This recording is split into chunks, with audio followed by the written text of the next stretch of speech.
What's going on, Spurs fans? Welcome back to Alamo City Limits, the official San Antonio Spurs podcast of SB Nation and Pounding the Rock. As always, I'm your host, Magaro-George. That's my co-host, Damien Bartonek. And today we've got some more NBA draft content for you as we welcome another special guest onto the show, Benjamin Bornstein of Project Spurs. Man, how are you doing today on this fine Monday?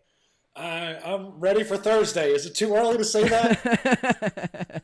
No, I think we all are. We're all ready to go. Spurs fans are in for a doozy of a draft, man. 4 potential picks. A lot you can do there.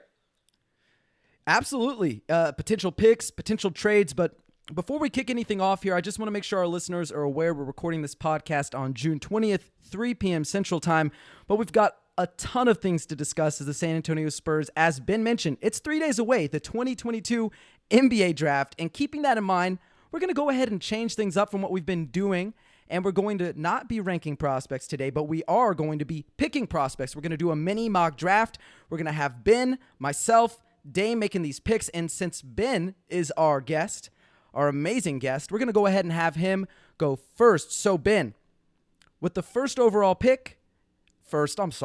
Ben, with the 9th overall pick in the 2022 NBA draft, the San Antonio Spurs select who? Who are you going with? I'm going with Jeremy Sohan. But if I did have the first pick, I would choose Chet Holmgren. Tell me a little bit about what you like about Jeremy Sohan. We've talked about him on the podcast before with another one of our guests, but I think it's always nice to have extra perspective on a prospect. So what do you like about him? Do you have any reservations? And, why are you going with him at 9? So for me, there's a couple of guys I really like at 9, and I don't want to spoil it for everyone else, but I actually really like the guy you two chose, but I kind of wanted to switch things up too because I didn't want to be like, oh, all 3 of us are choosing the same guy. Oh, look at us, pat us on the back. So I didn't want to be that guy. But why I like Jeremy Sohan is I think there's potential for a small ball 5 defense there. He moves really well. He's a great defender, and one of my reservations is his shooting. It is not good right now. Even the free throw shooting is troublesome. There are some mechanical things that have to be fixed. But I think he does a lot of other things on offense really well that can compensate for that, at least to start with. He sees the floor well. He has a really good IQ. He has a good feel for the game. And this is despite being somewhat raw. And so for me, I think a lot of those kinds of things negate the fact that he's not a very good shooter, or at least make up for that. Maybe not completely negate, because I don't know if you all have heard this saying, but shooting makes up for a multitude of sins. But for Jeremy Sohan, it's the opposite. A multitude of positivity makes up for the sin of non-shooting. So that's why I like him at 9. Yeah, I think to comment on that before I go into who I would pick, I like Jeremy Sohan a lot. I actually did this backwards, so I went from 2nd to then 25th to then, or the second round, then 25th, 20th, and then 9th. And I did it that way because if it was me, I would probably pick Sohan, but I wanted to be like a little bit like, not saying you're not being realistic, but I really kind of wanted to go off of like who, there's some traction around. And when it comes to the Spurs, Paul Garcia essentially just sold me on it when he mentioned that there was some Spurs interest there. So I was like, okay, I'm just gonna go with Jalen Duren. Shocker, surprise. That's who I'm gonna go with. I just think it makes the most sense considering, Noah and I have had guys like Rafael Barlow and others that have mentioned that the Spurs are interested in bigs. Well, there's gonna be one right there at pick number 9, right? You don't know what you're gonna do with Jakob Poeltl long term. Jalen Duren, in my opinion, can play right away for you, even though he's incredibly young. I think he can carve out a role for himself. That's just a rim runner right out of the gate. There's a lot of questions I have. Noah knows this. He's not my favorite pick at 9, but it does make sense. And I think for the Spurs, they're going to go with Jalen Duren at number 9. Well, that's great because I also am going with Jalen Duren at number 9. He's another one of those guys that, honestly, if they did go with Sohan or Duren, I'm not going to be upset either way. I like both of those players a lot, all for the reasons that Ben mentioned. He talked about Sohan being able to, play make a little bit. He can put the ball on the floor a little bit. He sees the floor well. He's a good cutter. And all the defensive things we talked about, right? Potentially guarding, probably 2 through 4, maybe some small ball 5s. There's a lot to like there. But I think with the Spurs, if I'm the Spurs, I'm looking at Jalen Duren as an opportunity to get a guy who has a ceiling that maybe he can be, top 5 center in the league if he's able to have his, physical tools intersect with fundamentals at a certain point, right? Because I think a lot of these players we look at, like the James Wisemans, the Dwight Howards, these big, imposing big men who can jump out of the gym, run the floor really well. That's all nice and well, but if they don't have the fundamentals down, like they're out of place, on the defensive end, if they're foul happy, if they'd never develop an ancillary skill other than being able to be like this lob man, lob target kind of guy, then they're not that valuable. But I do think for a team like San Antonio that hasn't drafted a top-tier front court talent since Tim Duncan, and I'm not saying he is Tim Duncan, but I'm saying since Tim Duncan, it would be really nice to have that as a guy who's not necessarily starting right away, as Dame mentioned, but is playing right away. And I think he can play and develop under Jakob Poeltl. I know people think, oh, you got to trade Jakob Poeltl if you take a center. No, you don't. You don't really have that backup center spot solidified. So let him develop. Let him develop. Take your time. But I'd love to get y'all's thoughts on that too. I know that we both went with the same guy, me and Dame. But Ben, what are your thoughts on Jalen Duren? And if you have more thoughts on Sohan, please share them with us. As far as Duren goes, watching the finals, I kept thinking to myself, every time Robert Williams blocked a shot, I'm like, Jalen Duren could do that. He could do that. He could get that block. He's athletic enough to get out there. I think he had a block on Jordan Poole at the 3-point line. I'm thinking to myself, Jalen Duren could do that. He jumps quickly and high enough to do that. He has to work on his instincts a little bit and not fall for pump fakes and stuff. But to me, I think he could be a Robert Williams kind of guy. And the hope is he has longer range than Robert Williams. You showed glimpses of a little bit of mid-range. You hope he can extend out. I think that's really going to be the swing skill for Jalen Duren is will he be able to shoot and keep defenses honest? But as far as his defense goes, yes, he should absolutely be getting minutes immediately. And I completely agree that if you draft a center, you don't have to get rid of Jakob Poeltl. I think that's ridiculous. I don't think you really know how you feel about Zach Collins yet. I don't think you feel comfortable with some of your backup options right now. So there's no reason for Duren not to get time unless he is really just not figuring out the system or he's much worse than you thought he was, but I just don't see that happening. Yeah, I don't really see that happening either. And I like the Robert Williams comparison, actually. I think he's a fairly comparable player. Like when you watch Robert Williams, I know a lot of people fall in love with the, lob target, the dunking, the, being able to kind of switch a little bit on the perimeter and the defense, but he's also a really good passer. Like out of high-low actions, he's a good short roll passer. And I see that there were flashes of that from Jalen Duren. And I just think there's a pass that stood out to me in particular that Robert Williams made in the finals where it was like top of the key.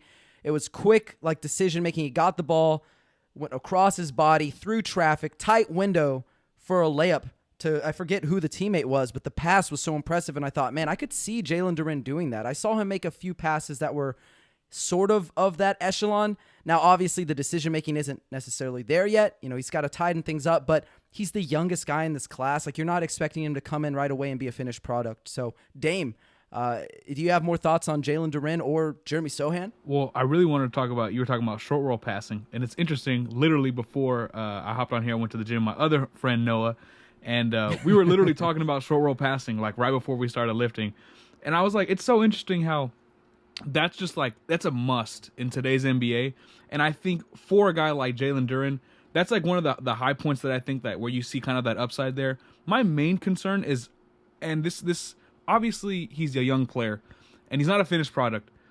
Well, one thing I'm worried about is just his feel in the post. That's what I'm really curious about because I think there's a lot of room there that he needs to grow to become maybe someone that takes that next step and being more than just like a rim runner per se.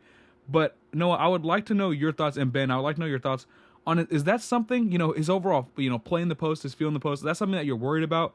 And what would that unlock for him if he was able to kind of, take the next step there? I guess I'll take that first. Yeah, go for it. Yeah, I'm a journalist. I'm a journalist, man. I'll be asking questions like that.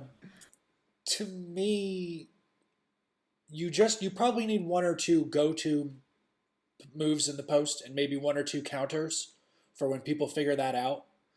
Because in today's day and age, people don't really play through the post. I mean, you even saw that a bit in the finals where like Steph Curry was guarding Al Horford and they refused to go to him in the post, even though he probably could have gotten a few easy buckets that way. People just don't play through the post. If Rudy Gobert had 2 or 3 go-to moves, he would be a dominant offensive force in this league, and he is not. It's guys like Nikola Jokic who, yes, they have some post moves, but they also can step out and shoot a bit. They're more lethal than any guy who can post up. And if this was the 90s, Jalen Duren would be like a top 3 pick, probably. Just because he's a bruiser, he's huge, he's athletic, and he's because of the way he plays and the way the league played back then. But I think because of the way the league plays now, having a post move or having a few post moves is not as important as really being able to pass in that short roll situation, being able to read the defense, being able to make high-low passes, whatever it is. I think that is way more important than having a post move, although that would keep some defenses more honest. Yeah, I'm right there with you. I don't really think it's that important for him to know. Also, right now, he definitely doesn't have like post moves or counter moves. Like he didn't have a lot of touch in the post. I think what would really be nice for him, even if he doesn't really develop any sort of like moves or counter moves, it'd be nice if he could develop a little bit of a floater. Because the floaters that he did take, they were pretty bad this year. Some of them missed the rim. Some of them were way too hard. They just like clanged off the rim. And I think you look at a guy like Jakob Poeltl, gets made fun of because he doesn't dunk a lot, but like, man, that floater that he has, the little push shot, the pop shot, whatever you want to call it, that's lethal. That's automatic for him. So just having that as a guy who can also play above the rim as a lob target, as a guy who can be a transition play finisher, and then be able to maybe do that a little bit in the half court where you have that in your bag, I think that's really valuable for him. But no, I don't think him having a ton of post moves are that important because I don't really view him as a guy who you're ever going to ask to give you really like instant offense. He's more of just like a pressure release valve kind of guy, or on the defensive end, obviously like your anchor. And I think that's what you're drafting him for. Maybe he has more upside. And I think this is kind of fun. I told it to somebody else who I did a mock draft with, but they have 2 guys who were pretty good in San Antonio. I don't know if you've heard of them, Tim Duncan and David Robinson. I'm pretty sure most people have heard of them, but if you haven't, that's their names. They hang out around the facilities. They've made themselves available as mentors to some of the younger guys. And as I said on the last time I spoke on this with another podcast, it was nice that Timmy and David were there for guys like Chemezi and Drew Eubanks, but respectfully, Jalen Duren is a much better prospect than those 2 guys. So just him being able to come into San Antonio, if he wants to be a sponge, he wants to learn from them, he wants to have them as mentors and talk to them, work with them in the facility from time to time, I think that's really valuable. Now, I'm not saying he's going to become either of those guys, but there's certainly nice assets to have for him just as resources around the organization. So that's another plus for me, but obviously that's more of a hypothetical. We don't know for sure that these guys would be working with him day in and day out. Not that you would expect them to. How dare you forget Rajon Starovich? How dare you? Or that's Thiago a good Splitter. one too. I had one more for y'all before we move on to 20. With the 9th pick, I think a good question is, what do you believe the Spurs' philosophy should be, or should be with the 9th pick? Should they look to maximize upside with that selection? Should it be kind of a mix of kind of a higher floor and not maybe the highest upside? Because a guy that I like, I don't think the Spurs will take him, but a guy that I like is Ousmane Dieng, and I think the Spurs could definitely look at him at 9. But that would be the ultimate upside pick with a really low floor. So what do you think their philosophy should be here at number 9? That's a tough one, right? Like, I would say I like upside just because I think that should be your goal as a team that doesn't have a lot of top-tier talent, but I think you also have to be smart about it, and I think that's why still, if Dieng is your guy, maybe you have another guy who you feel more safe with at 9 who has decent upside, and maybe you try to trade up for Dieng, because I just don't know that you have to grab him at 9. I don't know. That's just my opinion. Ben, what do you think? I mean, there's so many ways this could go. I think San Antonio's philosophy currently is take the safest pick with the most upside we can get. That's what I imagine their philosophy is now. Although I would argue that taking Primo last year was very much a home run swing for them. So good on them. Good on Brian Wright for changing things up. So if that becomes a trend, one draft does not a trend make, but if they do it for a second draft, they say, you know what, we're we're going to take a couple swings here and see what we can get, then yeah, I'd say Ousmane Dieng is your guy. You have to be comfortable enough to say, yes, his floor is probably much lower than other people's, but at 9, with what his projected ceiling could be, we feel great about that. And with our staff, we feel like we're not going to hit that super low floor.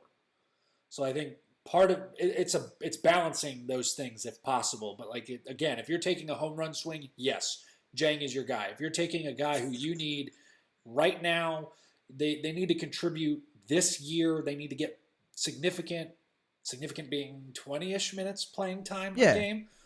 I think Jalen Duren is the pick, or a Jeremy Sohan. Yeah, I think that's fair. I'm not going to try and pretend I know what the Spurs are going to do, but me personally, when it comes to risk, I am incredibly conservative. I will say, give me the lowest ceiling but highest floor guy you can find. That will always be my philosophy, personally. Yeah, and that's all it really comes down to. That's one thing I think I've stressed the most throughout all of our podcasts, Noah, and I think he'll agree with that, is I'm always like, what's the philosophy? That's the biggest deal. If you're going to go for upside, well, I think these prospects are best. If you're going to go for a higher floor, I think these prospects are best, right? So I think for me, I definitely see where both of y'all are coming from. I think I would kind of go for the higher upside guy. So it's really tough between Sohan and Duren. I think I'd lean Sohan over Duren personally, but I think that's it for number 9. I want to kick it off to pick number 20 here, and we'll start with Ben again. Who do you think the Spurs, or rather, I'll just intro it like Noah did. We went with Ben. Or actually, no, I'm supposed to start, so I'm gonna go. Yeah, I got you. So Dame, yeah, you're go good. ahead. Last time we went Ben first. You're the co-host. I'm gonna throw you out here second. So Dame, you're the first guy for this pick, and I will get the pick number right this time. With the 20th overall pick of the 2022 NBA Draft, the San Antonio Spurs select who? Dame, who have you got at 20? Okay. I'm just going to preface this with, I'm buying into what we've been reading about the pre-draft stuff. That's why I think he's going to be here. That's the only reason why. I'm buying into the fact that there are teams, I don't think it's fluff. I think there's something going on, and he's going to drop. So I got the Spurs taking Tari Eason. I think that's the big reason. Like I said, I went backwards when I did this, when I kind of filled in my stuff. And I think you can pass on Sohan at 9 if you get Eason at 20, because I think Easton's a guy that can play right away for you. I really like the passing. I like the defensive versatility. There's still some things that you worry about when it comes to him offensively, but I think he's really versatile, and I think he's a guy that you can kind of plug and play immediately. I would love to see him in San Antonio.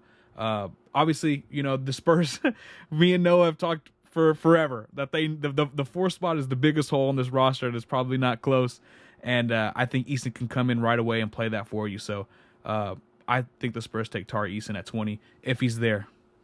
That's interesting. Yeah, I mean, if he's there, I think it's a no-brainer. You have to take him. But I would say, for me, taking him at 20 is just so much easier than 9 because of all the intel that has kind of rolled in about him from people like Adam Spinella, who are pretty reputable, to guys like Jake Fisher, who are also pretty reputable.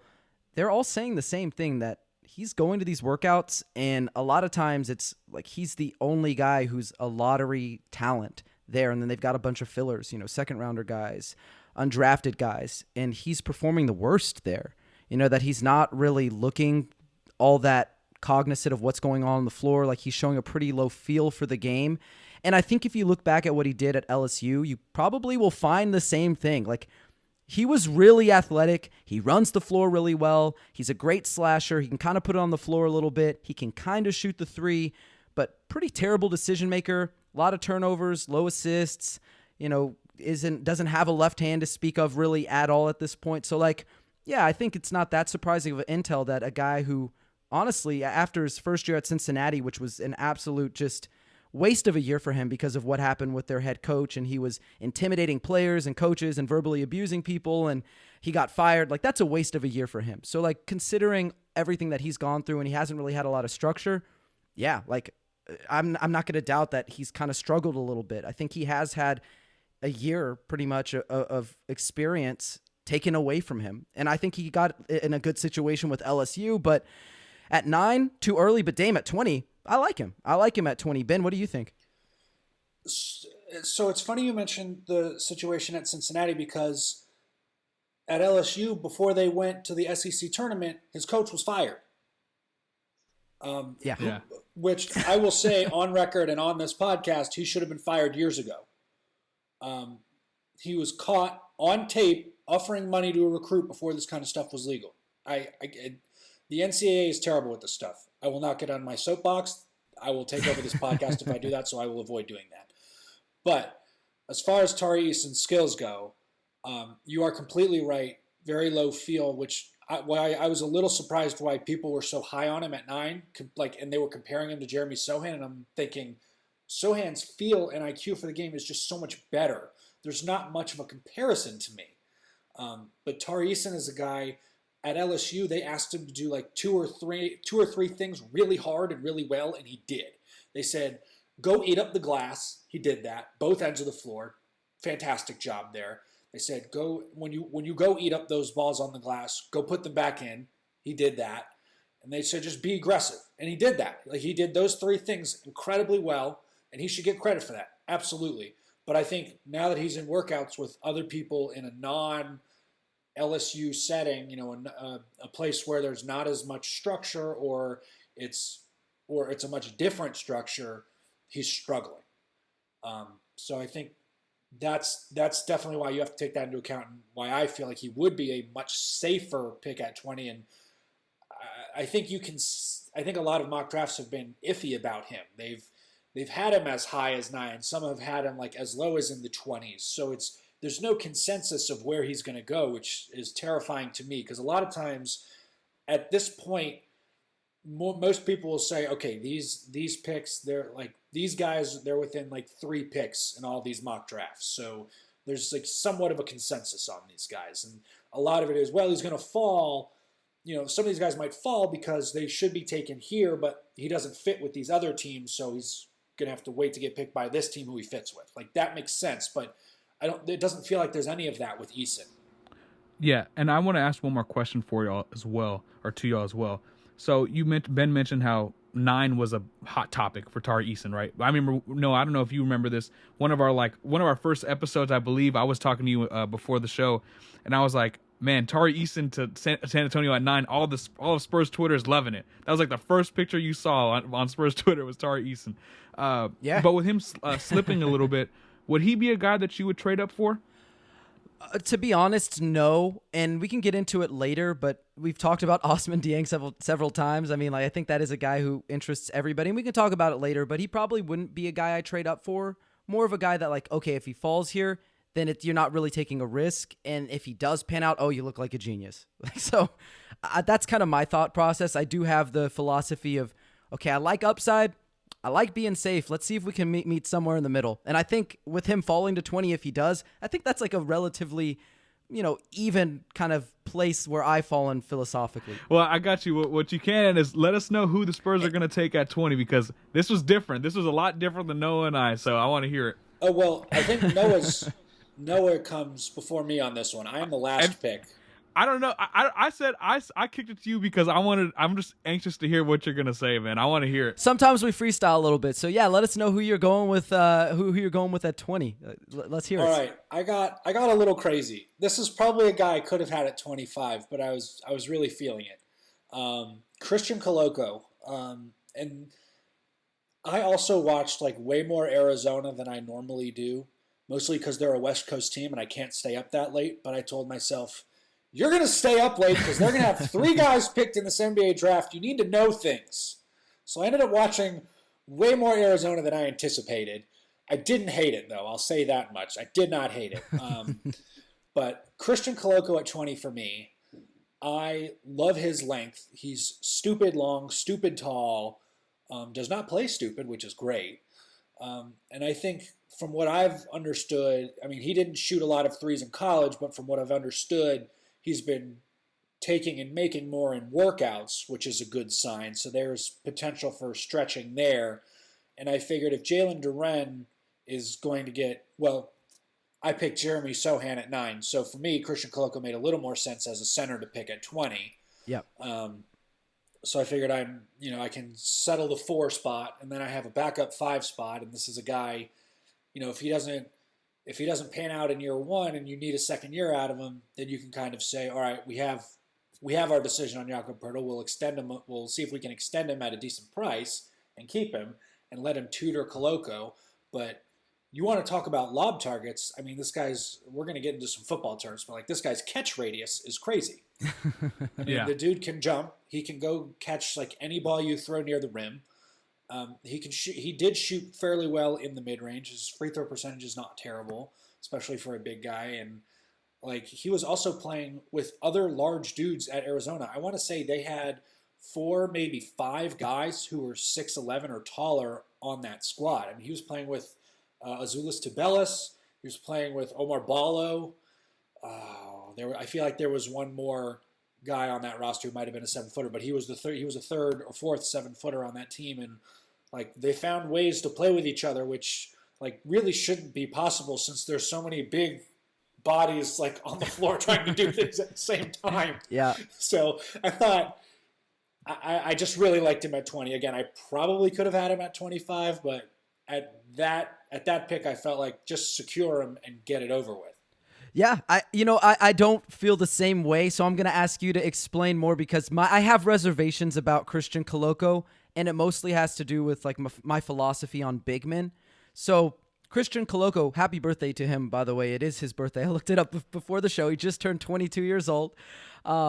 He is a guy who I think makes sense for some teams. I don't know in the first round, though, because for me, once you're in that like sort of 22, 23-year-old range, I agree with you 100%. Great rebounder, really good lob target. We didn't even talk about his rim protection, but he is a good rim protector. But what worries me is I don't think he quite falls into the like Mark Williams category of rim deterrent. And he also can't move his feet as well on the perimeter as a guy like, say, Jalen Duren. So for a guy who doesn't move his feet well enough to stay out on the perimeter, not that there are a lot of those guys, but how much will he play for you? One, is he always going to be relegated to being a backup?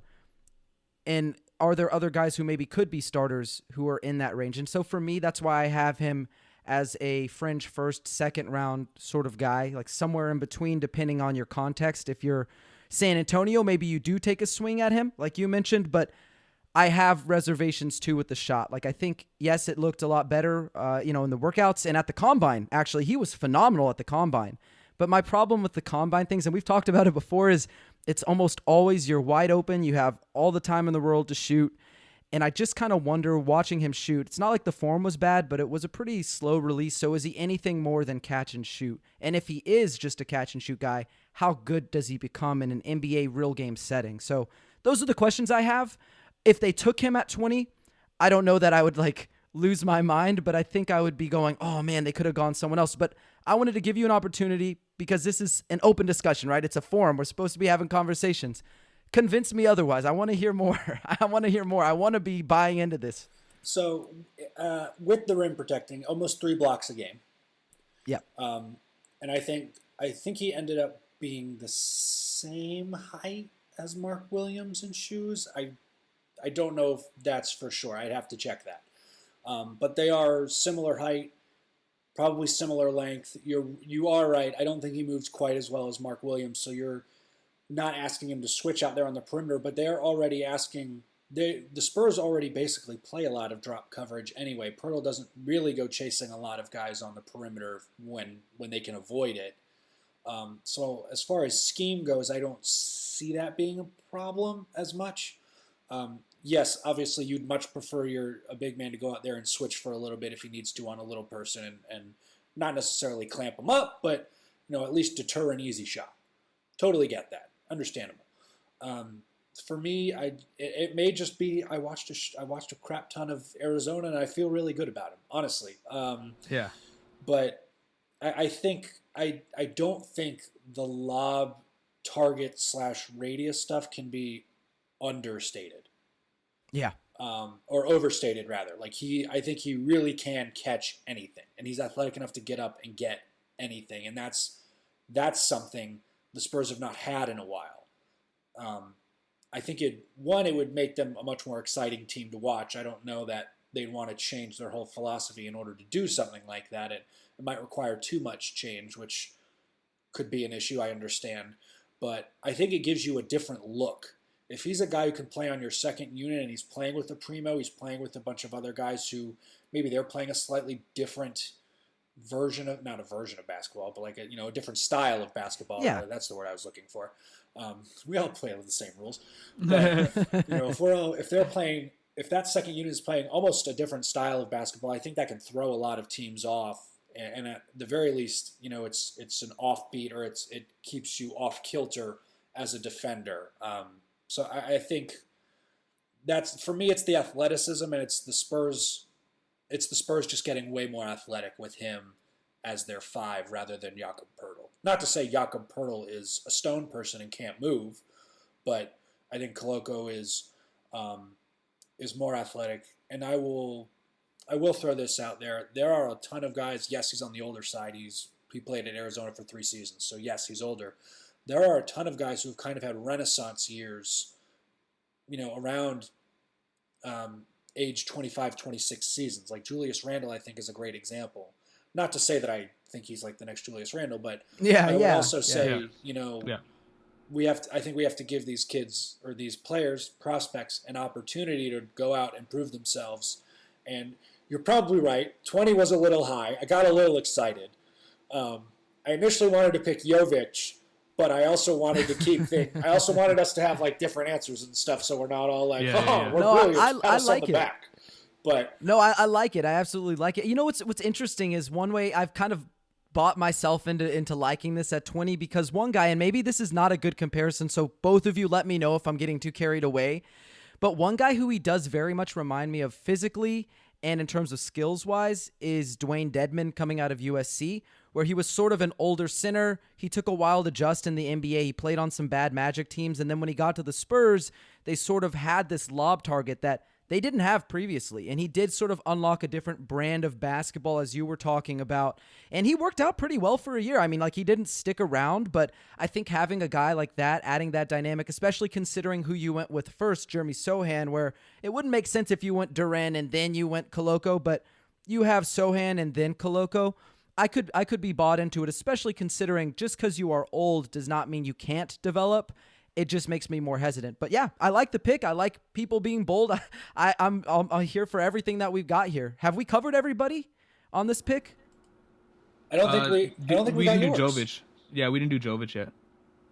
Oh, that's my guy. Yeah. That's my guy. Oh, no, I just gave it up, bro. No, we're good. You're good. I was like, I couldn't remember. Sorry. I know sometimes I get like a little on tangents, and then I go, I don't even remember what we talked about. But yes, Jovic is my guy. I think he would be really interesting for the Spurs to go ahead and dip back into that international scene. He is a guy who, again, when we say shades of, it's not that this guy is this guy, but he does have shades of a Jason Tatum and his ability to score on the perimeter, to isolate, to put the ball on the floor, as a guy who's 6'9", 6'10", has a pretty tight handle, good jump shooter, can pull up off the dribble from 3. I think he's probably a better playmaker than Jason Tatum was coming into the NBA, because Jason Tatum has really had to come along in that regard, where it's not me, it's me, and then because I'm so good, I can create opportunities for others. I think Jovic has a better handle on that, but I don't think Jovic is as good of an athlete. I actually would argue out of everybody who we're talking about today, he's probably the worst athlete. Now, he's fluid, he moves well, but he doesn't move that fast, doesn't have a great first step, doesn't really get up in a crowd. Those would be my main reservations, but for a guy who potentially has the upside to be a scorer, who has been compared to another guy, again, not this guy, but compared to like a Danilo Gallinari from Italy, like a young Danilo Gallinari, you could do much worse than that at 20. And again, not saying he is as skilled or as good as Danilo Gallinari, but that sort of archetype of a guy who's 6'10"-ish, can put the ball on the floor, can shoot, can play make a little bit, but is kind of a sieve on defense. You could do much worse than that at 20, and if he ends up being better than you expect, then, wow, I mean, you got a really nice player there. So that's why I would go with Jovic at 20. I like him. I mean, you could talk me into the other guys, but for the purposes of this exercise, to not have everybody doing the same person, I like Jovic at 20. What about it? I mean, you talked about his defense a little bit and being a sieve. Like, how much does that scare you? I think what scares me, not so much that he's not always trying, which could be the case sometimes. Like, if you watch him, there are times where he just sort of takes possessions off. But I think for me, it's that thing where he's not really a forward, but he's also not a guard. He is got a forward's body, and he moves more like a guard, but he's not big enough to bang down low with guys in the post. He's not very good in pick and roll coverage, and he doesn't have very good feet. So like his concrete heavy feet, if you will, on the perimeter, he does get blown by quite a bit one-on-one.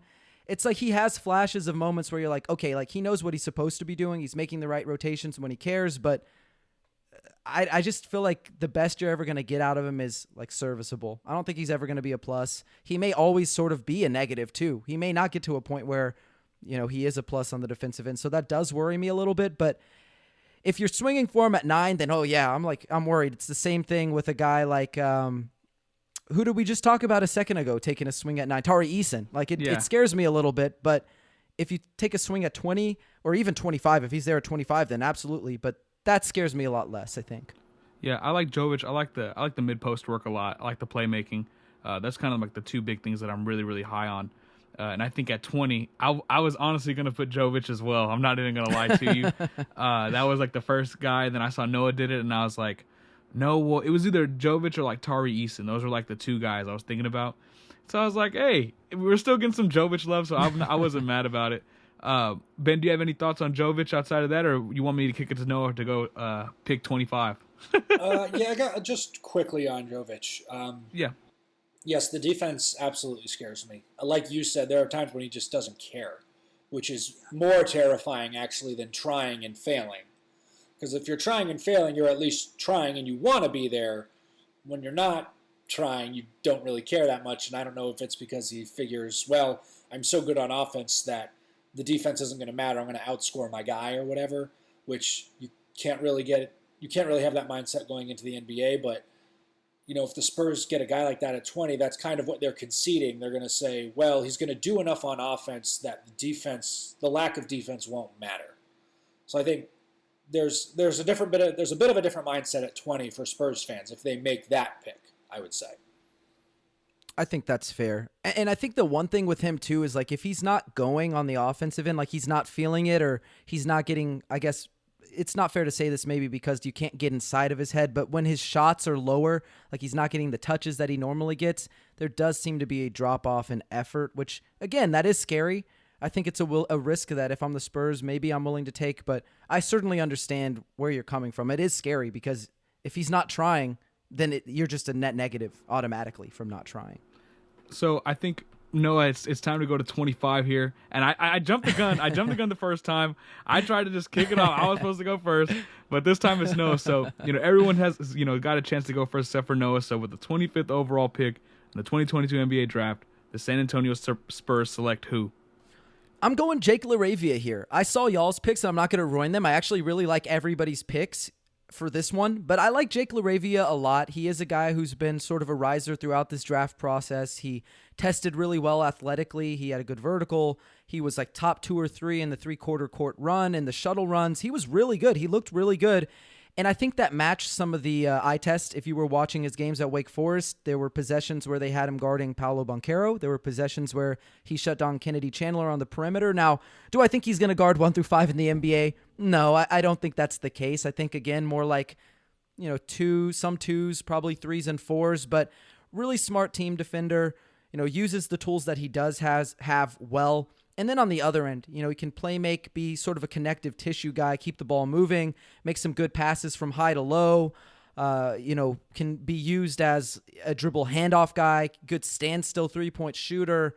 So I just think he's like a really nice piece that, you know, maybe he doesn't have a lot of upside. He may not be, you know, 4 years down the line. We're not looking at an all-star probably. But it is a guy who I think he can play right away. He does have utility at the 4 where you need a lot of help. And as one of, not older, but as a guy who is 20, you know, probably has a little bit more maturity and understanding of the game than maybe some of these 18-year-olds, 19-year-olds who are coming into this draft. So I like him a lot there at 25. And to add to that, he's young. He's only 20. He's played 3 years of college ball. He started at a smaller university, transferred up to play at a Power 5 in Wake Forest, and did not shy away from the challenge, which I think there needs to be more talk of that. It's a very Derek White-esque ascension there. Absolutely. Yeah, his first couple of years were at Indiana State. Yeah, and that's a much smaller. I mean, Larry Bird fans will know Indiana State, but like Indiana State is not, as been mentioned, a Power 5 school. So it was impressive seeing him go from that program to a Power 5 program where he's actually playing a bigger role and he got better and more efficient. That's not easy to do. That is definitely not easy to do. Yeah, and I like Jake LaRavia a lot. And both mock drafts were over pounding the rock. I had the Spurs taking him. The first time I had him at 38. The second time I had him at 25. I think he's one of the perfect fits for the Spurs, honestly. I think, I think he had a true shooting percentage of nearly 65% at Wake Forest last year. Super high floor. I mean, it's sometimes it's a bad thing, but for me and a player like him, he's the typical, jack of all trades, master of none kind of player. But that's what you need, right? Like that's what you need, especially off the bench.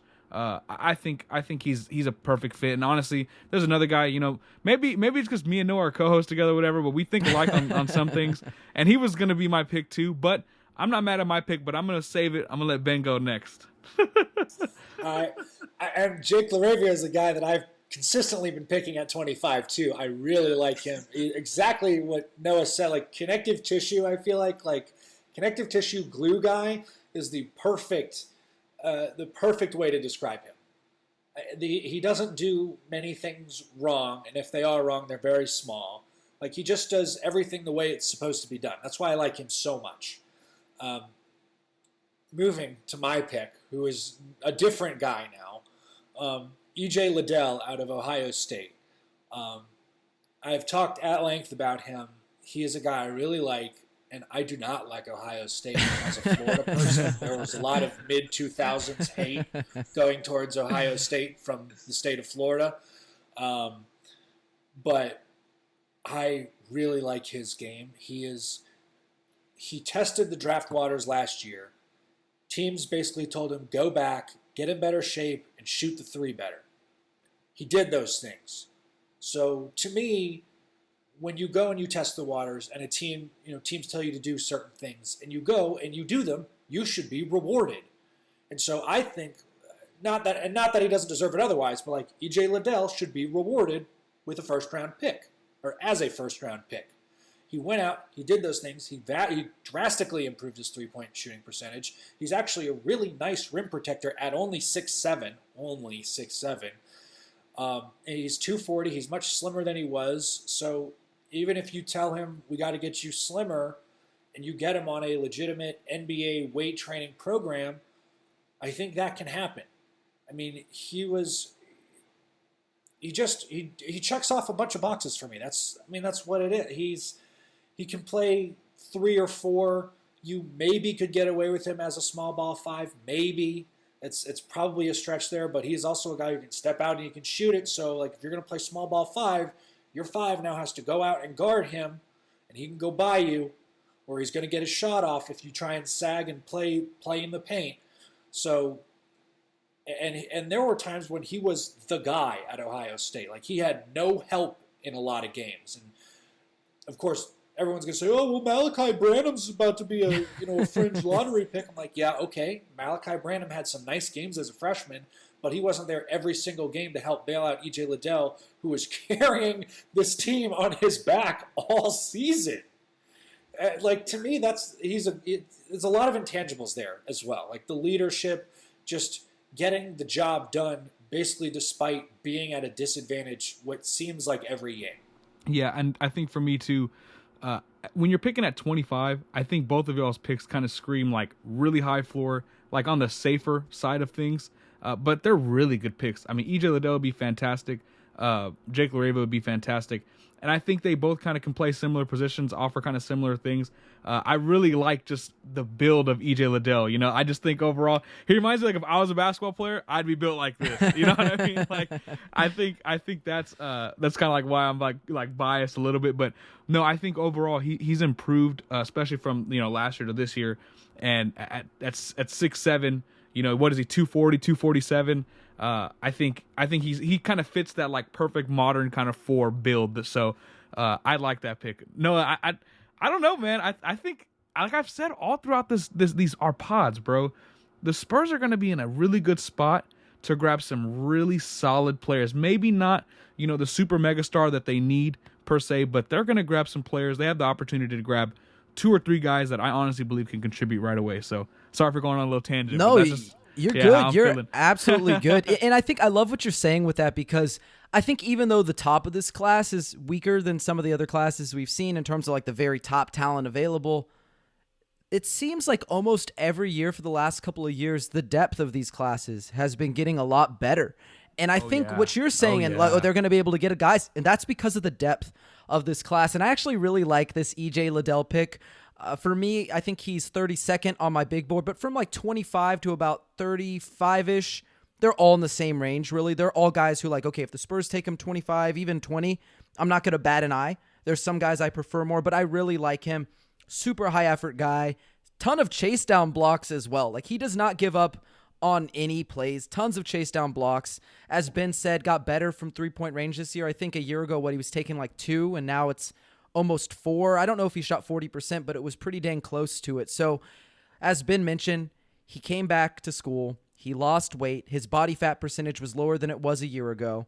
His 3-point percentage was better. His scoring was up. His rebounding was up. Pretty much everything was up from a year ago. And as a guy who, is kind of I think similarly a glue guy, but for different reasons, also a fairly good short roll passer as well. Like, I just think he is a guy that if you're the Spurs and you're looking for instant impact, sort of like with Jake LaRavia, this is a guy who could potentially do that for you. So I like him at 25. Dame, I believe you are the last one here, right? Did I get it right this time? Yeah. All right. Yeah. All right. Yeah, exactly. Got it right this time. All right. So for you, we know who we would go with. Me and Ben, we're going Jake LaRavia. We're going EJ Liddell. Are you going the same route, or do you have somebody else? No, I'm going with Marjon Beauchamp, and it's interesting. So when Noah and I first started talking about him, I was a little cold on him. I did some homework on him, but I kind of rewatched and kind of relooked at some other things, and I was worried about him as a shooter at first. Then I started looking at some stuff he did at Yakima Valley, and averaging 30 points a game, shooting basically 40% from deep on 8.5 attempts per game. I know the G League numbers weren't there, right? But I'm really curious to see where this guy could go in the Spurs system. You kind of throw him in Austin for a year and kind of see what happens, right? Because I mean, the tools are there just from a raw perspective. He's 6'6", 7-foot wingspan. Obviously can, just from a body perspective, can offer you versatility. And I think for the Spurs, I've always mentioned how I'm kind of like shooting for upside. I think Beauchamp has some significant upside at 25, at least, as it pertains to just kind of relative to that range. So I think that would be a really solid pick. And for the Spurs, man, you get a guy that I believe has some significant shooting upside. And hey, you kind of pair him, in Austin or whatever route you take. I think the Spurs have time to help develop a guy like that, and I think it'd be a good pick. Yeah, Ben, if you have thoughts on him, you can go first. I have a lot of thoughts on Marjon Beauchamp, but if you have thoughts on him, I'd love to hear him first because I don't want to take up too much time. And he's another guy who is a little on the older side. I know his birthday's in August, but I can't remember if he's 20 or 21 right now. He's born in 2000, so 21. 21, great, thank you. At least one of us can do math. Don't make me do math.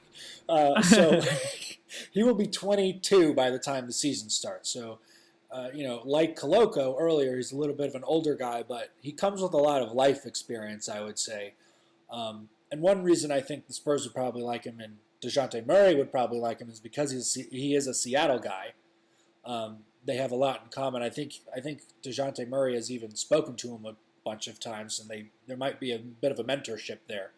And if there's not now, there's certainly opportunity for it if the Spurs draft him.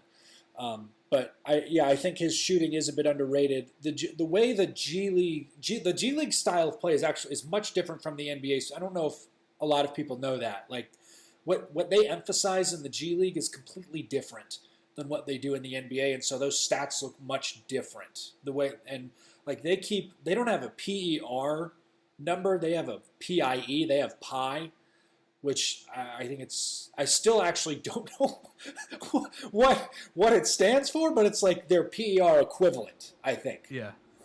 And that's calculated a little bit differently, I think. So, like a lot of people will just look at PER numbers or PIE numbers and be like, oh well, he wasn't a very efficient player, so I don't really like that. But it's like those numbers are just going to be different.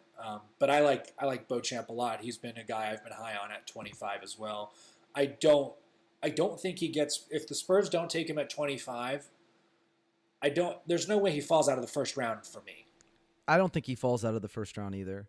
I'm not as high on him probably as y'all are. As Dame mentioned, he shot above 40% at Yakima Community College.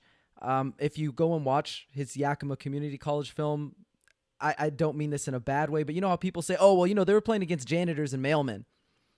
Quite literally, this guy was probably playing against their sons. Like, they were not the janitors or mailmen. They were the sons of the janitors and mailmen. It was not good level competition. And I think the reason you saw such a steep drop-off in production in the G League was not only because he was no longer the featured option, but also because the athletes and the pace of the game, everything was quicker, everybody was bigger, everybody was longer. So the luxury where I can just shoot over anybody. Doesn't matter how wonky my shot looks. Yeah, I can shoot over you. That wasn't a luxury he had in the G League. He wasn't able to just blow by guys in the G League every time down. He looked pretty awkward off of pull-ups. So for me, I don't know if he's really a high upside guy, but I do like him as a guy who has a very specific role as one. I think he has all the prerequisite traits to be a lockdown defender. Really long, really athletic, really strong, really good feet. And he also has a super high motor. Like he takes all of his assignments personally. He really goes out there, he locks down, and you love that about him. The other thing he does really well, transition finishing. He's a guy who can grab a rebound, go the other way, and dunk over you. I mean, he is a spectacular athlete. He's a lob catcher. He's a good cutter. For me, I just don't really know what else he offers you, though. I'm not really buying into the shooting upside. He can't shoot off movement. He's not shooting off screens. Didn't have very good numbers off catch and shoot. Not a pull-up threat. So for me, I think he's fine at that 25 pick. I actually have him 27th on my big board. I like him quite a bit. It's just, for me, I think he's another one of those guys who, as y'all mentioned, going to be 22 before the season starts. Don't know how much upside he has, but if you want a guy who can come in, he knows his role, he's going to play that role to perfection, then I really love Marjon Beauchamp for that. And I'm also hoping, like with any of these guys we talk about, I sincerely mean it. I'm keeping my fingers crossed that they prove me wrong, because in the event the Spurs take them and they end up, being a lot better than I said they would be, I'm fine to look like an idiot, because that just means that the Spurs knew more than I did, and they're making my job a lot more fun by being able to cover really good players. So Marjon Beauchamp, EJ Liddell, Jake LaRavia, I don't have a huge preference for one over the other, but I will say I love all three picks. I know I was a little bit lower on Marjon, but I don't want it to get twisted. I really like him. I think he would be a great pick at 25. The last pick, Dame, is going to be pick number 38. We're going to go ahead and kick it back to our guest, Ben. We're going back to the top of the batting order here. Ben, number 38 pick. So the San Antonio Spurs are selecting who? Who do you got at 38? And this one is actually really interesting, I think, because you could go like any direction and you're never going to be wrong because it's a second-round pick. So yeah. Who do you got there? Jalen Williams out of Arkansas. Arkansas, all right? You have to make sure, because when you say it, people think Santa Clara. Not the same guy. 6'10", forward out of Arkansas. I think Jalen Williams out of Santa Clara, likely a first-rounder. For me, Jalen Williams is also a bit of a glue guy, but he's a really solid big man. He doesn't do a whole lot of things great, but he does a lot of things well. He doesn't make a lot of mistakes. I want to say he also led the SEC in charges taken. So he's a defensive guy. He's willing to put his body on the line, which is great. He's a relatively young prospect. I want to say he's 19. So to me, it's very much an upside pick. You throw him in Austin for a year, and maybe if a Koloko, or if somebody gets injured, or if somebody isn't panning out the way you thought they would in year one, maybe you bring him up and throw him in there just to see what happens. But I think for the most part, anybody who gets picked at 38 is probably starting their year in Austin. Yeah, Dame, do you like Jalen Williams? Are you familiar with Jalen Williams? If you're not, it's okay. But what do you think about him if you have watched him? No, I'm actually not familiar. I was actually glad that Ben put him on here, because I was like, I want to learn about it. The Jalen Williams that we know that I have known about, we just talked about him last week. So I was like, okay, this is different. But yeah, no, go ahead and put me on even more, man. So I agree with what Ben was saying with Jalen Williams. I absolutely love this guy. I think he is super underrated. He was really young as a freshman. Ben said he's still 19. I believe he doesn't turn 20 until after the season starts, so he's still pretty young for a guy who's going to be who was a sophomore this past season. Really solid short roll passer. Again, kind of like Jeremy Sohan, really good out of high-low actions as well. Really quick decision maker too. The ball does not stick to his hands. It's quick. He's processing the game well. He sees the floor well. And then the charges thing, I wanted to bring it up because I had some specific numbers, because that was like my main selling point for him on defense. Last year, he drew 50. I'd have to get the actual numbers in front of me, but it was over 50 charges as a sophomore, which they don't have the official record because not every school keeps a record for this, and even Synergy doesn't have the numbers, but it's considered an unofficial record for NCAA basketball. And just to kind of put that in perspective, Kevin Love played over 1,000 more minutes than Jalen Williams did in the NBA than when Jalen Williams played as a sophomore, and he led the NBA in charges taken, and I believe he only had 27. So just putting that in perspective, this is a guy who's, again, not the same level. NBA and college are different, but whatever level you're playing at, that you're able to draw 50-something charges in like 30-something games, that's insane. I mean, he's got great timing. He sells it. He gets in position. And, I mean, he's not really a traditional rim protector, but by being able to take those charges, by being able to, he has a really good swim move in the post to come up with steals. Like, I think he's going to be really good as a team defender, as a guy who can kind of make big plays at the end of a game. Now, I worry a little bit about his mobility, but like, you're taking him at 38, you don't care at that point. I just think he is too good of a guy if you're looking for an impact guy to pass up on. Love him. I think it's a fantastic pick. Dame, who's your guy at 38? Who is your, is it an upside swing? Is it a safe pick? What is it? I don't know what you would consider it. That's a really good question. It's a guy that you actually put me on, Gabriel Procida, a guy that I really, really enjoy watching. Noah actually also broke it down for me as well, that basically overseas, when you're looking at these guys, you're looking at their numbers, you're going to see they average 7 points, 8 points, 9 points. And no, I love how you kind of, broke it down on that on our podcast when you said you can look at it like that, but really in like college level or like NBA level, it's not just 7 points, 8 points. And I think Procida is a guy that could be really effective at the NBA level, kind of with the like a 3-and-D kind of player, but he's actually a really good cutter as well. He's a fine passer, but I really like the shooting. Shot 38% and back-to-back years for Liga A, or in Liga A rather. And I think Procida would be a guy that I would personally look at really strongly if I'm the Spurs. I believe the Spurs have actually interviewed him and worked him out. If I'm not, no, correct me on that, but yeah, they met him at the combine. He actually spoke to Manu. They spoke in Spanish or Italian to each other rather. So yeah, it was kind of cool. Like I'm feeling that. I like that. Yeah, I think he'd be a really solid pick. I know the Spurs, and again, Noah and I have talked about this so many times. Like everyone's like, oh, foreign guys, Spurs, international, blah blah. Really, they haven't really been doing that, too much, as of late. But this would be a nice kind of tribute to that. I think he really does actually fit what they want to do. He's a modern kind of skill set, something that I've talked about a lot that the Spurs actually need. So I think overall, as a 3-and-D kind of player at 6'7", with a good slasher, good cutter, can actually kind of make plays for you out of the pick and roll. I think it'd be a really solid pick. Yeah, Ben, have you seen too much of it? I mean, I've seen a little bit of him. I've probably only caught like 6 or 7 of his games. So if you have thoughts on him, I'd love to hear them. I haven't caught a whole lot of him, to be honest, but I will say about how overseas stats are viewed, that is another place where they play a much different game of basketball than the NBA does. They move the ball much better over there. They move it much more often. They're more reminiscent of the 2014 Spurs than what you see in today's basketball, where you put weak defenders through pick and rolls or screens and see what you can get out of it. They don't do as much of that. They're just moving the ball, moving off ball, using off ball screens. They do a lot more of that action, and so with that, the stats are not going to be the same.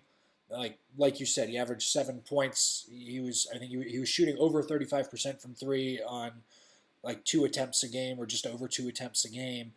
But he's a 6'5" guard who can do all those things. So the roles are, if they had usage percentage, if you could see that for these overseas leagues, it would be much more evenly divided among the 5 guys who are on the court, rather than having like a Jason Tatum who probably has a usage percentage near the 30s, right? Yeah. So, I mean, these guys are going to be much closer from 20 to 25% because they're all sharing the ball much better. So when you're looking at overseas guys, don't just look at stats; they can be misleading. Absolutely. Yeah, that's absolutely the way to go when looking at international stats. You know, we talked about it, I think, a little bit on the podcast, but again, if they're averaging like 7-8 points per game, also worth noting, it is a slower pace game and they do play shorter games. So if you want to view it in terms of, this is pure points per game, well then yeah, I mean, 8 is probably more like 13, 14, 15. Like it's not to be viewed the same way. And as Ben mentioned, it's just a different brand of basketball. And I do really like that pick, by the way, Dame. I think Gabriel Pachita is a guy who, interesting enough, if we think the Spurs don't want to bring in 4 rookies, you don't necessarily have to bring him over right away. You could stash him if you want to. I know the Spurs probably haven't done that in a while. I can't remember the last one. Is it maybe Nikola Milutinov before? It's either him or Jean-Charles, but I actually think Jean-Charles played with Austin. He just never made it to the NBA. But neither here nor there. I think it is a really solid pick. Good three-point shooter, as you mentioned. Good cutter, as you mentioned. And honestly, if you watch him, he does get above the rim on his finishes. Like, he is a guy who has a lot of athleticism. So we'll see where he is in a few years, but I really do like that pick. I think it is a solid pick. Also like the Jalen Williams pick, and I guess that leaves me last again, right? So for me, I think the guy that I'm going to go with is John Butler. I think the other 2 guys who were brought up are much safer picks, and I actually would put a higher bet on them playing in the NBA for an extended period. I think John Butler, though, is really hard to pass on for me. He is 44th on my big board, not because I don't think he's talented, just because I think the ceiling is high, but it's going to be so hard for him to get to that. And the floor is just so low. We've talked about it before, but if you think Chet Holmgren is skinny, this guy is roughly the same height and 20 pounds lighter. So I don't know how long or how well his body holds up over an 82-game season against, legitimate NBA level athletes. The shot was good, but it was on low volume. He's got really good fluidity. He moves more like a guard than a 7-footer, but he's still kind of figuring everything else out, right? Like, he can protect the rim a little bit, but he tends to get lost out there. He can get bullied by guards even, and it's weird to say that a 7-footer could be a post mismatch against like a 6'4", 6'5" guy, but that is the case for him. He is that light. He does need to add strength, and he's not an above the rim athlete. He can be a lob target in like open spaces in transition, but he's not going to be a half court lob target most likely. And the rest of his game, putting the ball on the floor, pulling up, like, those are things we saw small flashes of. They really were not consistent. So you're taking a big bet, but I think at 38 you can afford to make that bet. But other 2 guys on here, definitely love them. I think they're safer. But for me, I love upside, and you got to calculate that with risk. But for me, hey, not that big of a risk at 38, so I would take the swing. But I understand if you wouldn't. So Dame and Ben, what are your thoughts on John Butler? Because I know he's not necessarily the sexiest or safest guy on this list. Yeah, I think for me, the first thing that sticks out is an NBA strength and training regimen is going to do so much for him. 7'1", I believe he weighs in like across like all these websites like 190 pounds. And obviously, that's not gonna be the same once he actually makes it to the NBA. But I do like the fact that on 2.7 attempts per game, he's shooting 39% from deep. Again, he wasn't a really high volume guy. Shot only 41% from the field. But just in general, I think whenever you're talking about upside, you can go one of 2 ways at 38. You're either gonna swing for the fences, like you and I were talking about Leonard Miller at 38, right? Rafael Barlow was like 38 would be the the highest I'd go or the lowest I'd go for him. Or you can go someone really, really safe. Like on one of my mock drafts when I picked Jake LaRavia at 38, right? Obviously he's not going to be there, but you can go one of those 2 ways. And I think, if you're the Spurs, you and I have mentioned so many times that they need, all the swings at the plate to get that guy, or even just a really solid contributor regardless of where they pick him at. And I think Butler could be that guy potentially. So I think it would be fine if I'm San Antonio. For what it's worth, the Butler is never sexy. Unless you think Andy Serkis is sexy, I guess, or Jeremy Irons for an older audience. But he scares me at 38 a little bit. I would even argue he may be able to be had as a UDFA. I think the weight is going to scare a lot of people, but I also think his upside, and the fact that he played at FSU gives him a lot of extra goodwill, because he's doing all of these things in 19 minutes a game. Because FSU, Leonard Hamilton, the coach, loves to go 10 or 11 deep, which nobody else does. Everybody is maybe 8, maybe 9 deep. He legitimately goes 10 or 11 deep. Like, no one averages more than 25 minutes a game on his roster. So I think that has to be taken into account, along with the fact that he has put a bunch of guys into the NBA in the last 2 or 3 years. I mean, Devin Vassell, he went to Chicago. He was the 4th pick. Patrick Williams, and even Jonathan Isaac. He went to the NBA. He was a lottery pick. He went to FSU. Yes, I have made my feelings very clear on Isaac, but he is an FSU product. So I think the fact that he went to FSU, the fact that people trust Leonard Hamilton to get these guys ready for the next level, I think will go a long way for him. But like Noah was saying, 7'1", at the combine, he weighed in at 174. Yeah. For what that is worth. 16 pounds lighter than he was listed on that FSU website too. And you know, they do tend to give you a few inches or a few pounds here or there. So yeah. Yeah. So the weight, like Noah mentioned, very scary, and he could be bullied by a 6'5", 6'6" guy. But he plays more out on the perimeter. I think that's where his value is. If he can prove that he's got tight enough handles and he can get to pull-up situations, or he can get right to the rim and finish, for now, around contact. I'm certainly sure he's not going to finish through contact, not for a few years anyway. I think there is great value in that. If you think you can unlock that in him, then pick 38 is totally fine.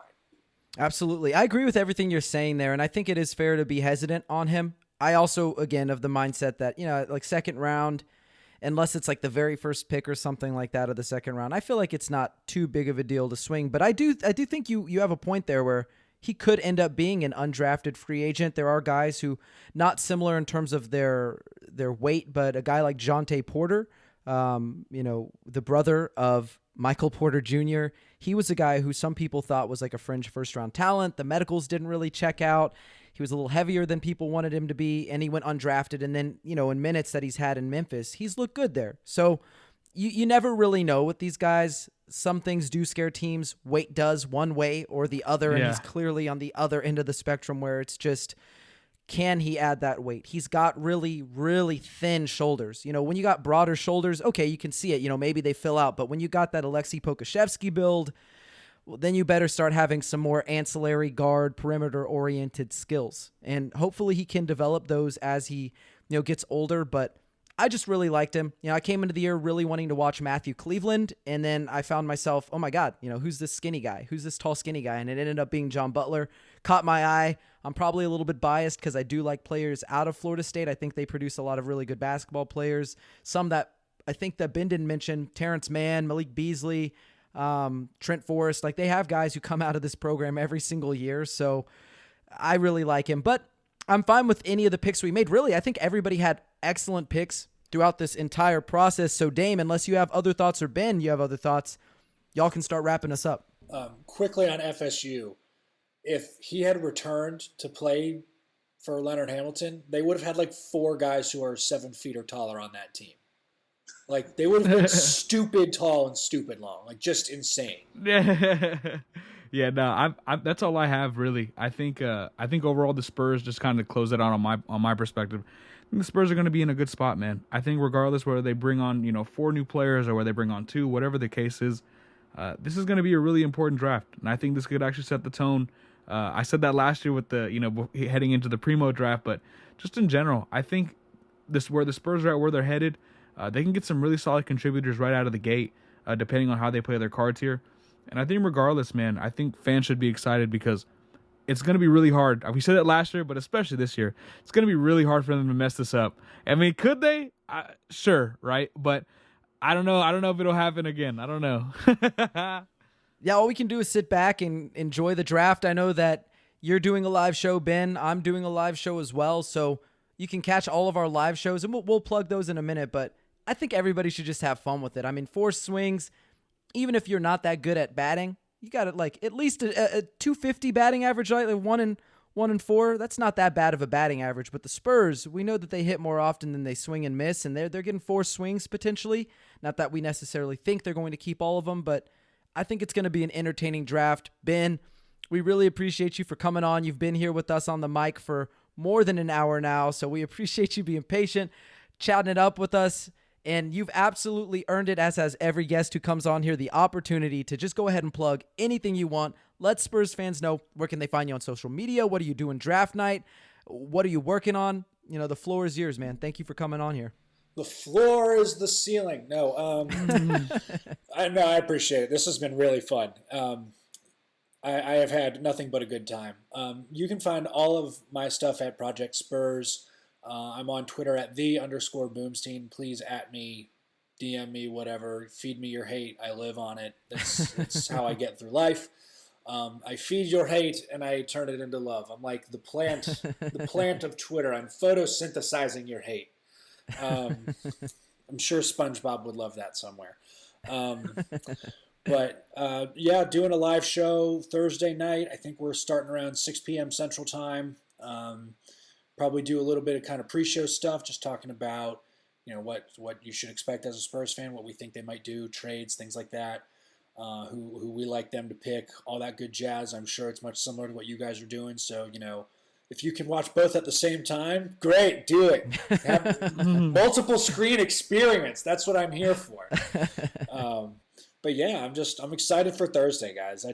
I'm ready. I just released something on Dallin Terry, and I've got something else coming. Hopefully I can finish it tonight, but just kind of like the names I hadn't gotten to this year for Spurs fans to look after. So just kind of a hopefully catch the rest of the names at the end of the week kind of thing. Well, we appreciate you coming on, Ben. Everybody check his stuff out. That's at Project Spurs. And Dame, go ahead and let everybody know where they can find you, your content, and anything that you want to plug, man. I mean, we've been really grinding through this draft process. You've been here week in and week out for every podcast. You're going to be a brand new intern on Great Day SA. You've been really grinding. So, man, appreciate you. Where can they find you? Yeah, y'all can. That's actually cool. Noah mentioned that. Yeah, I start that tomorrow. Actually, I'll be up at like 5:30 in the morning tomorrow, so I'm excited for that. Yeah, follow me on Twitter at @Bartonek. That's at DABARTONEK. I'm excited for Thursday too. I'll be working a little bit, so I won't be able to catch all of it. I'll catch this when the Spurs pick though. But I'm excited for that, man. I think I just want to thank SB Nation, really everyone that's been tuning in, because they've been with us through this entire deal. We came off our best month last month, so I think overall, man, it's been really solid, and it's been a pleasure working with you, brother. So. Yeah, let's see what happens after they pick though. Let's see if the energy is still there. Let's see if it's still the same. Absolutely. And you can find me at _Magaro, Magaro. You can find my work and Dame's written work at Pounding the Rock. And really, again, thank you for joining us, Ben, and thanks to everybody who tuned in for this edition of Alamo City Limits. And for those of you listening at home, make sure to subscribe, leave us a 5-star review on Apple Podcasts, Spotify, or wherever you get your podcasts. We've got an amazing staff of writers over at Pounding the Rock who've been doing a wonderful job of keeping everybody up to date with the offseason, the draft, their favorite team, the San Antonio Spurs. So check our stuff out. But until next time, Spurs fans, take care.